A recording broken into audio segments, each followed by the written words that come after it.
मित्रों, एक बार माता पार्वती भगवान शिव जी से कहने लगती हैं, हे प्रभु, पृथ्वी पर राजा भगवान का ही अंश होता है। जिस प्रकार से भगवान सभी जीवों का पालन पोषण करते हैं और उनका ध्यान रखते हैं, उसी प्रकार राजा भी अपनी प्रजा का पालन करता है। प्रजा की सभी आवश्यकताओं की पूर्ति करना उसका कर्तव्य होता है। तो प्रभु, मेरा प्रश्न ये है कि यदि किसी को आवश्यकता हो तो उसे राजा से मांगना चाहिए या भगवान से मांगना चाहिए? तब भगवान शिव कहते हैं, देवी, आपका प्रश्न बहुत ही श्रेष्ठ है। मैं आपको एक कहानी सुनाता हूँ जिससे आप खुद ही जान जाएंगी, राजा से मांगना चाहिए या भगवान से मांगना चाहिए। एक राजा थे। वे बड़े ही धर्मात्मा और प्रजापालक थे। वे अपनी प्रजा के सुख दुख का पता लगाने के लिए कभी कभी वेश बदलकर स्वयं ही घूमा करते थे और स्वयं ही सारी समस्या का पता लगाकर उसका निराकरण करते थे। उनके राज्य में एक दरिद्र ब्राह्मण और भाट रहते थे। भाट का अर्थ होता है राजा के दरबार में उनकी प्रशंसा में कविता सुनाने वाले और हास्य आदि के द्वारा उनका मनोरंजन करने वाले। वे दोनों अपना कष्ट अपने तक ही सीमित रखते हुए जीवन यापन कर रहे थे और कभी किसी के प्रति कोई शिकायत नहीं रखते थे। वे अपनी गरीबी को अपना प्रारब्ध समझकर सदा खुश रहते थे और सीमित आय से संतुष्ट थे।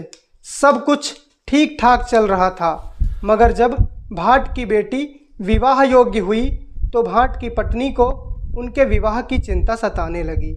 उसने अपने पति से कहा कि वह पुश्तैनी पैसे से जो कमा कर लाता है उससे दैनिक खर्च तो आराम से चल जाता है, मगर बेटी के विवाह के लिए कुछ भी नहीं बच पाता है। बेटी के विवाह में बहुत खर्च होता है, अतः उसे कोई और यत्न करना होगा। भाट यह सुनकर हंस पड़ा और कहने लगा कि बेटी उसे भगवान की इच्छा से प्राप्त हुई है, इसलिए उसके विवाह के लिए भगवान कोई रास्ता निकाल ही देंगे। अगर ऐसा नहीं होता तो हर दंपति को केवल पुत्र की ही प्राप्ति होती या कोई दंपति संतानहीन न रहते। सब ईश्वर की इच्छा से ही होता है, सो ईश्वर ही जाने। दिन बीतते गए पर भाट को बेटी के विवाह में खर्च करने जितना धन नहीं मिल सका। उसकी पत्नी अब दुखी रहने लगी। भाट से उसका दुख देखा नहीं गया तो वह एक दिन धन इकट्ठा करने की नीयत से घर से बाहर निकल पड़ा और कई राज्यों का भ्रमण करके उसने सैकड़ों राज्याधिकारियों और बड़े बड़े सेठों को हंसाकर उनका मनोरंजन किया और उनकी प्रशंसा में गीत गाए। खुश होकर के उन लोगों ने जो पुरस्कार दिए उससे बेटी के विवाह लायक धन हो गया। जब वो सारा धन लेकर लौट रहा था तो रास्ते में न जाने चोरों को कैसे उसके धन की भनक लग गई। उन्होंने सारा धन लूट लिया। अब तो भाट का विश्वास भगवान पर था और उसके पास बेटी के विवाह के लिए धन नहीं बचा था। वो जब लौटकर घर आया तो उसकी पत्नी को आशा थी कि वह ब्याह के लिए उचित धन लाया होगा। भाट ने अपनी पत्नी को बताया कि उसके बार बार कहने पर वह विवाह के लिए धन अर्जित करने के लिए कई प्रदेशों में गया था और तरह तरह के लोगों से मिला। लोगों से पर्याप्त धन भी एकत्र करके लाया, पर भगवान को उस धन से उसकी बेटी का विवाह होना स्वीकार नहीं था। रास्ते में सारा धन लुटेरों ने लूट लिया और किसी तरह वह प्राण बचाकर वापस लौटकर आया है। भाट की पत्नी गहरी चिंता में डूब गई। उसने पति से पूछा कि अब बेटी का विवाह कैसे होगा।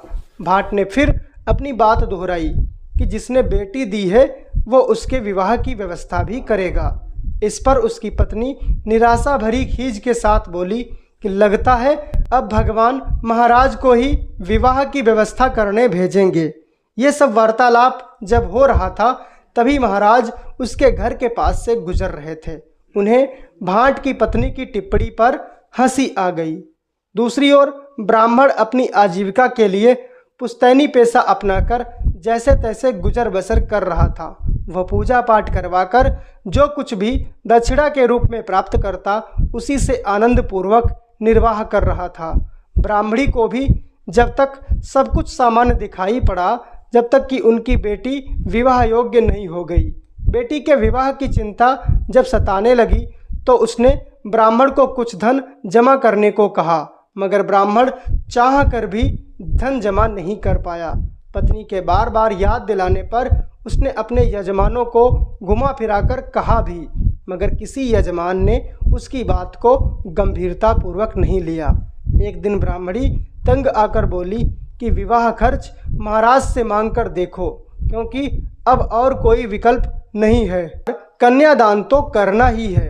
ब्राह्मण ने कहा कि वह महाराज के पास में जरूर जाएंगे, महाराज धन दान करेंगे तो सारी व्यवस्था हो जाएगी। उसकी भी पत्नी के साथ पूरी बातचीत महाराज ने सुन ली, क्योंकि उसी समय वे उसके घर के पास से वेश बदलकर गुजर रहे थे। सुबह उन्होंने सिपाहियों को भेजा और भाट और ब्राह्मण दोनों को दरबार में बुलवाया। महाराज ने अपने हाथों से भाट को 10 लाख स्वर्ण मुद्राएं दान की, फिर ब्राह्मण को राजकोष से 300-400 स्वर्ण मुद्राएं दिलवा दी। वे दोनों अति प्रसन्न होकर वहां से विदा होकर चले गए। जब वे चले गए तो एक दरबारी ने महाराज से कुछ कहने की अनुमति मांगी। उसने जिज्ञासा की कि भाट और ब्राह्मण दोनों कन्यादान के लिए धन चाहते थे, तो महाराज ने पक्षपात क्यों किया? भाट को 10 लाख और ब्राह्मण को सिर्फ कुछ 100 स्वर्ण मुद्राएं ही क्यों दी? महाराज ने जवाब दिया कि भाट धन के लिए उनके आश्रय नहीं बैठा था, वो ईश्वर से आस लगाए बैठा था। ईश्वर लोगों को कुछ भी दे सकते हैं, इसलिए उन्होंने उसे ईश्वर का प्रतिनिधि बनकर बहुत सारा दान दिया। जबकि ब्राह्मण कुलीन वंश का होते हुए भी ईश्वर में पूरी आस्था नहीं रखता था, वो उनसे सहायता की अपेक्षा रखता था, अर्थात मुझसे सहायता की इच्छा रखता था। राजा भी आम मनुष्य ही है, ईश्वर का स्थान राजा कभी नहीं ले सकता। उसकी सामर्थ्य एक निश्चित है, जबकि ईश्वर की सामर्थ्य असीमित है। उन्होंने उसे उतना ही धन दिया जितने में विवाह अच्छी तरह संपन्न हो जाए। राजा का ऐसा गूढ़ उत्तर सुनकर दरबारी ने मन ही मन उनकी प्रशंसा की और चुप हो गया। फिर भगवान शिव जी कहते हैं, हे देवी, अब तो आपको आपके प्रश्न का उत्तर मिल ही गया होगा। तब माता पार्वती कहती हैं, हाँ प्रभु, अब मुझे अपने प्रश्न का उत्तर मिल गया है। दोस्तों, अगर आपको कहानी पसंद आई तो आप सभी चैनल को सब्सक्राइब करके बेल आइकन को जरूर दबा लें और कमेंट में हर हर महादेव, जय माँ पार्वती लिखना न भूलें।